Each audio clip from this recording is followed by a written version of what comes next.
গোপন সূত্রে খবর পেয়ে অভিযান চালিয়ে ব্রাউন সুগার সহ এক বাইক আরোহীকে গ্রেপ্তার করল চোপড়া থানার পুলিশ।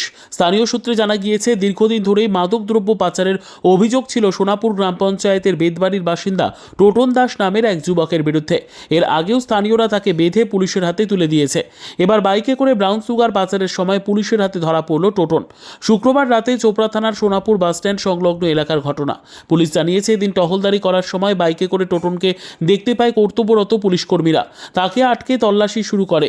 তার কাছ থেকে 4টি ব্রাউন সুগারের প্যাকেটের হদিশ পায় পুলিশ। খবর পেয়ে চোপড়া থানার আইসি সুরজ থাপা ঘটনাস্থলে পৌঁছয়। ঘটনাস্থলে যান ইসলামপুর পুলিশ জেলার একজন ডিএসপিও।